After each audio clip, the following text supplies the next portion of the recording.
저희는 이스라엘 사람이라 저희에게는 양자됨과 영광과 언약들과 율법을 세우신 것과 예배와 약속들이 있고 조상들도 저희 것이요 육신으로 하면 그리스도와 저희에게서 나셨으니 저는 만물 위에 계셔 세세 찬양을 받으실 하나님이시니라. 아멘. 또한 하나님 말씀이 폐하여진 것 같지 않도다.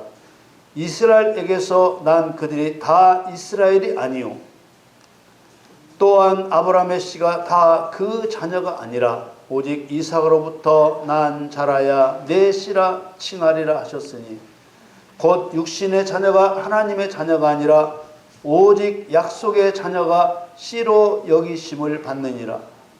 약속의 말씀은 이것이라. 명년 이때 내가 이르리니 사라에게 아들이 있으리라 하시니라. 아멘. 사랑하는 성도 여러분, 하나님께서는 아브라함이 99세 때 아브라함에게 나타나셔서 아브라함에게 말씀하시기를 나는 전능한 하나님이라 너는 내 앞에서 행하여 완전하라고 하셨습니다. 창세기 17장은 할례 언약장입니다. 하나님께서 자신에 대해 못하실 일이 없는 전능한 하나님이라고 자기 속성을 밝히셨습니다. 그리고 하나님 앞에서 행하여 완전하라고 하셨습니다. 하나님께서 아브라함에게 행하라고 하신 것은 할례입니다.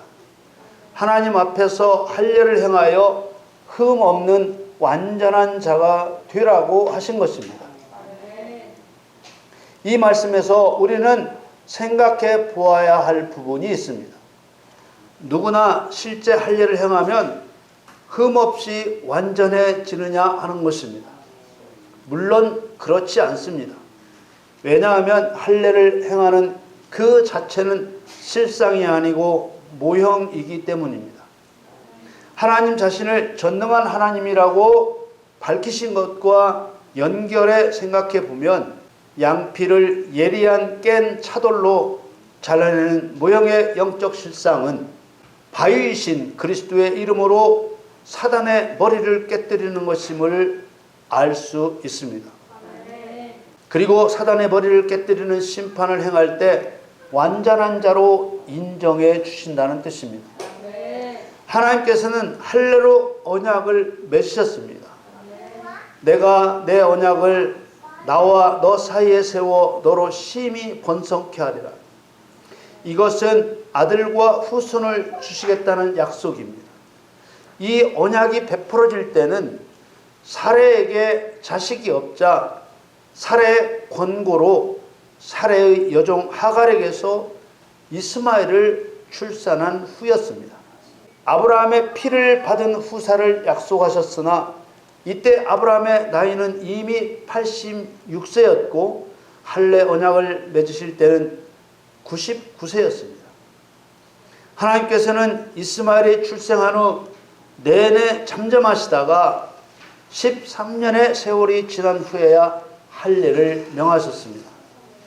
하나님께서는 아브라함에게 너로 심히 번성케 하시겠다는 언약에 이어 내가 너와 내 언약을 세우니 너는 열국의 아비가 될지라 라는 언약을 또 베푸셨습니다. 열국이란 많은 수의 백성들이란 뜻입니다. 당연히 하나님의 백성 곧 믿음의 백성들을 뜻하는 것이죠. 이때 아브라함의 이름도 아브라함으로 바꿔주셨습니다. 창세기 17장 5절에 보니 이제 후로는 내 이름을 아브라함이라 하지 아니하고 아브라함이라 하리니 이는 내가 너로 열국의 아비가 되게 함이니라. 이름의 뜻을 말씀드리면 아브라함은 고귀한 아버지, 아버지는 높임을 받으신다라는 의미이고 아브라함은 많은 무리의 아버지라는 뜻입니다. 이렇게 아브라함의 이름을 바꾸신 것은 이름을 바꾸는 것을 통해 하나님 자신의 경륜을 드러내신 것입니다. 높임을 받으셔야 할 고귀한 아버지이신 여호와 하나님에서 많은 사람을 구원에 이르게 하시고 구원받은 그들을 통해 높임을 받으시기 위해 구원자이신 예수라는 이름으로 이 땅에 오실 것을 아브라함의 이름을 통해 말씀하신 것입니다. 그리고 많은 사람을 구원에 이르게 하시는 방법은 할례를 행함같이 예수 그리스도의 이름으로 사단의 머리를 깨뜨려 굴복시킴으로 구원을 이루실 것을 말씀하신 것입니다. 하나님께서는 가나안 땅을 영원한 기업이 되게 하시겠다는 약속도 베푸셨습니다. 가나안 땅을 영원한 기업이라 하신 것 때문에 가나안 땅이 천국을 의미하는 것 아니냐 하는 논란이 많습니다. 가나안 땅은 약속의 땅이지만 사단의 세력을 상징하는 가나안 7 족속을 먼저 드신 곳입니다. 그리고 가나안 땅은 이 7 족속과 싸워 이겨야만 차지할 수 있게 하신 전쟁터입니다. 그러므로 가나안 땅은 구원받은 그리스도인들이 맞닥뜨려야 할 세상을 상징하는 것입니다. 한마디로 그리스도인들의 전쟁터인 것입니다. 창세기 17장 8절에 내가 너와 내 후손에게 너의 우거하는 이 땅 곧 가나안 일경으로 주어 영원한 기업이 되게 하고 나는 그들의 하나님이 되리라. 영원한 기업이라는 말은 영원한 소유라는 말입니다. 이 세상은 예수님의 재림과 함께 소멸된다고 선언하셨으니 당연히 이 세상에 우리의 영원한 소유를 마련한 것이 아닙니다.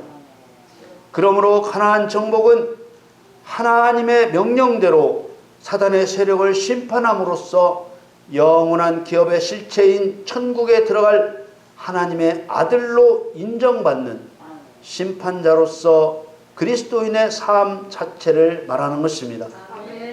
하나님께서는 아브라함에게 하신 약속마다 그들의 하나님이 되리라고 하셨습니다. 이 말씀은 아브라함과 아브라함의 후손들이 하나님이 맺으신 언약을 지켜야만 그들의 하나님이 되어주신다는 말씀입니다. 하나님이 되어주신다는 말씀은 신이 되어주신다는 뜻입니다. 하나님은 유일한 신으로서 창조자로서 구원자로서 교사로서 보호자로서 심판자로서 아버지로서 구원받은 백성들을 인도하시는 영원한 동반자가 되시는 분이십니다. 그러나 언약을 지키는 자에게만 그런 하나님이 되어주시겠다고 하신 것입니다. 그 언약의 중심에는 그리스도의 이름으로 사단의 머리를 박살내는 일의 모형인 할례가 있는 것입니다. 창세기 17장 9절 10절 말씀에 하나님이 또 아브라함에게 이르시되 그런즉 너는 내 언약을 지키고 네 후손도 대대로 지키라. 너희 중 남자는 다 할례를 받으라. 이것이 나와 너희와 너희 후손 사이에 지킬 내 언약이니라. 여기서 남자란 남자 여자 구분을 말하는 것이 아니고 사단과 전쟁을 행하게 될 자를 의미함과 동시에 상속자를 의미하는 것입니다. 번성케 하신다거나 열국의 아비가 된다는 것은 할례로 얻게 될 약속입니다. 하나님께서는 할례 언약을 통해 약속의 자녀가 어떤 성도를 말하는지 분명하게 가르쳐 주고 계십니다. 할례를 행하지 않는 자, 곧 사단의 머리를 깨뜨려 심판하지 않는 성도는 배반자라고 하셨습니다. 창세기 17장 14절 말씀에 할례를 받지 아니한 남자, 곧 그 양피를 베지 아니한 자는 백성 중에서 끊어지리니 그가 내 언약을 배반하였음이니라. 이 말씀은 사단을 심판하시기 위해 오신 진리의 성령과 함께하지 않는 것은 용서받을 수 없는 성령을 회방하는 죄라고 하신 말씀과 연결됩니다. 마태복음 12장 30절 말씀에 나와 함께 아니한 자는 나를 반대하는 자요 나와 함께 모으지 아니하는 자는 해치는 자니라. 백성 중에서 끊어진다는 말씀은 구원받은 자 중에서 끊어진다는 말씀이고 성령이 하시는 일을 함께 하는 것은 구원받은 자로서 당연히 해야 될 일이기 때문에 행하지 않는 자체가 백성 중에서 끊어진다는 구약의 의미처럼 용서받을 수 없는 죄가 되는 것입니다. 구원받은 성도가 사단을 심판하지 않는 것은 응당해야 할 의무가 있는데도 않는다는 뜻이기 때문에 무거운 죄가 되는 것입니다. 아브라함은 할례 언약을 지킴으로 이삭을 얻게 되었습니다. 여러분, 약속을 따라 났다는 말씀이 이해가 되시는지요? 이스마엘도 이삭도 모두 아브라함의 씨입니다. 이스마엘과 같이 육체의 능력으로 난 자, 곧 육으로 난 자는 육이요, 이삭과 같이 육신의 능력이 끝장난 상태에서, 육신의 능력이 끝난 상태에서 영이신 하나님의 약속의 말씀을 따라 말씀에 의해서 난 자는 영으로 난 자입니다. 육으로 난 자는 하나님의 자녀가 될 수 없다고 하나님께서 선언하셨습니다. 이스마엘은 아브라함이 자기의 필요를 위해 낳은 아들입니다. 그러나 이삭은 아브라함이 자기의 필요를 위해 낳은 아들이 아닌 하나님의 목적을 위하여 하나님이 말씀하신 약속을 지켜 얻은 아들입니다. 육으로 난 자는 하나님의 상속자인 아들로 인정받지 못해 유업을 받지 못했고, 영으로 난 자는 상속자인 아들로 인정받아 유업을 받았습니다. 자기 구원을 위해 예수님의 보혈을 믿고 구원을 받아 구원에 머무르는 자들은 하나님께서 예수님을 통해 난 자녀로 보시지만 성령으로 거듭나지 않으면 상속자인 아들의 지위를 얻지 못하는 것입니다. 이런 성도를 일컬어 성경은 쭉정이라고 표현하고 있습니다. 그러나 사단을 심판하는 하나님의 목적을 위해 진리의 성령으로 거듭난 자는 약속의 자녀로 인정되는 것입니다. 아브라함의 피를 받았다고 다 아브라함의 아들로 인정되지 않는 것처럼 예수님의 보혈을 믿는다고 다 하나님의 아들로 인정되지 않는다는 것을 알아야 합니다. 하나님의 아들을 영접하고 하나님의 아들과 같은 목적, 같은 생각, 같은 일을 해야 하나님의 아들로 인정됩니다. 아브라함의 아들이 되어야 아브라함의 유업을 받은 같이 하나님의 아들이 되어야 하나님의 유업을 받게 되는 것입니다. 하나님의 아들이 나타나신 것은 마귀의 일을 멸하려 하심이니라. 마귀의 일을 멸하는 것은 하나님 아들의 증거입니다. 요한복음 12장 31절에 33절 말씀에 이제 이 세상에 심판이 이르렀으니 이 세상 임금이 쫓겨나리라. 내가 땅에서 들리면 모든 사람을 내게로 이끌겠노라 하시니, 이렇게 말씀하시면 자기가 어떠한 죽음으로 죽을 것을 보임이로라. 예수님께서 십자가에서 죽으셔서 모든 사람에게 구원을 받으러 오라고 하십니다. 이렇게 구원을 받고 나면 세상에서 심판을 행하여 세상 임금 사단을 쫓아내는 사람이 되어야 합니다. 그러므로 예수님께서 십자가에서 죽으신 최종 목적은 사람을 구원하여 세상 임금 사단을 심판하는 것입니다. 아브라함은 이삭을 바치라는 하나님의 명령대로 행하려 했을 때 하나님께서는 수양을 예비하셔서 수양을 번제로 드리게 하셨습니다. 여기서 여호와께서 준비하셨다는 의미의 여호와 이레라는 말도 나왔습니다. 창세기 22장 13절 14절 말씀에 아브라함이 눈을 들어 살펴본 즉 한 수양이 뒤에 있는데 뿔이 수풀에 걸렸는지라. 아브라함이 가서 그 수양을 가져다가 아들을 대신하여 번제로 드렸더라. 아브라함이 그 땅 이름을 여호와 이레라 하였으므로 오늘까지 사람들이 이르기를 여호와의 산에서 준비되리라 하더라. 여호와 이레, 여호와께서 준비하신 것은 무엇이었습니까? 수양이었습니다. 아브라함이 이삭과 함께 죽일 수 있도록 준비된 것은 사단의 상징인 수양이었습니다. 산에서 준비된다 하셨습니다. 산은 상징적으로 하나님의 통치 장소를 의미하며 전쟁터를 의미합니다. 산은 깃발을 세워 군사를 모집하고 하나님께서 전쟁을 지휘하시는 상징적인 의미를 갖습니다. 타락한 천사가 하늘에서 하나님을 반역할 때 하나님의 통치 장소를 의미하는 지표의 산에 좌정하려 했던 것은 하나님의 자리에 앉겠다는 생각이었습니다.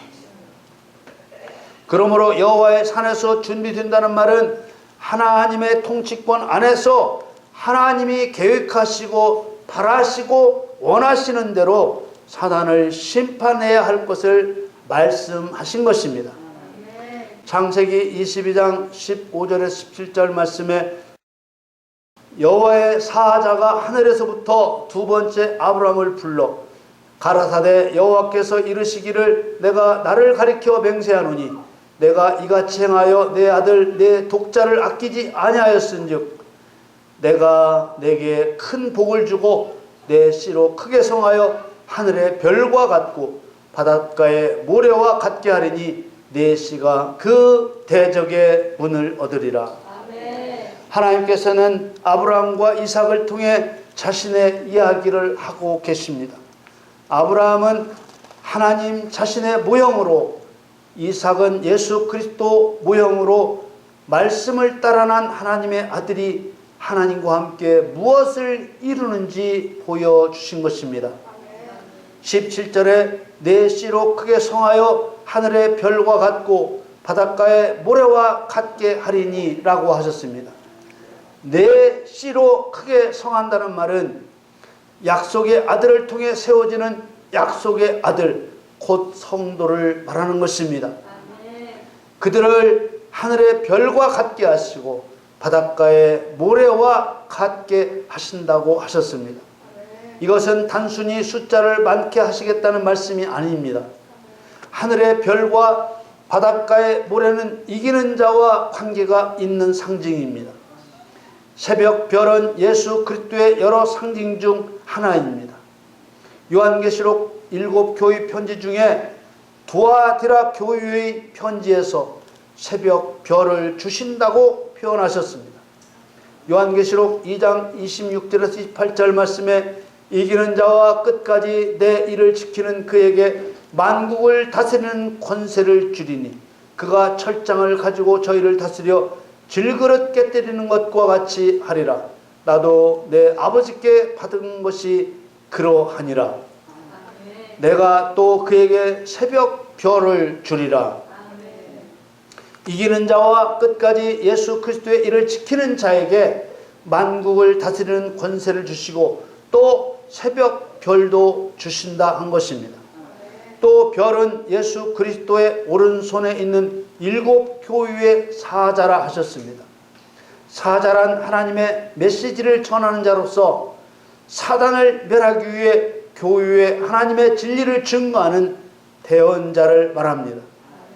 요한계시록 1장 20절에 내 본 것은 내 오른손의 7별의 비밀과 7 금촛대라. 7 별은 7 교회의 사자요 7 촛대는 7 교회이니라.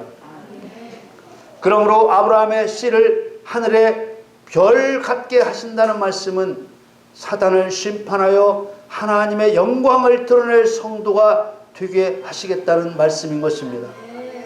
또 바닷가의 모래와 같게 하신다고 했습니다. 바닷가의 모래가 무엇을 상징하는지 에레미야 5장에서 설명하고 있습니다. 에레미야 5장 22절에 여호와께서 말씀하시되 너희가 나를 두려워 아니하느냐 내 앞에서 떨지 아니하겠느냐 내가 모래를 두어 바다의 계한을 삼되 그것으로 영원한 계한을 삼고 지나치지 못하게 하였으므로 파도가 흉용하나 그것을 이기지 못하며 뛰노나 그것을 넘지 못하느니라. 모래의 본질은 돌이지만 아주 작은 돌로서 반석이신 그리스도와 속성이 같은 성도를 상징합니다. 사단의 거처와 거친 모습을 상징하는 흉흉한 바다의 파도를 억누르고 무력화시키는 성도의 능력을 나타내셨습니다. 이처럼 하늘의 별과 바닷가의 모래는 모두 성도의 사단 심판 기능을 나타내는 상징들입니다. 또한 아브라함의 씨인 내 씨가 그 대적의 문을 얻으리라 하신 말씀은 성문은 집회와 재판이 이루어지는 장소로서 대적의 문을 얻으리라는 말씀은 사단의 세력을 무력화시키고 정복한다는 상징적인 의미입니다. 이처럼 약속을 따라 난 아들은 아브라함이 할례를 행한 의미대로 하나님과 언약을 맺은 대로 사단을 심판하여 머리를 깨뜨려 정복하는 성도를 의미하는 것입니다. 오늘 로마서 본문은 이러한 사실을 증거하고 있습니다.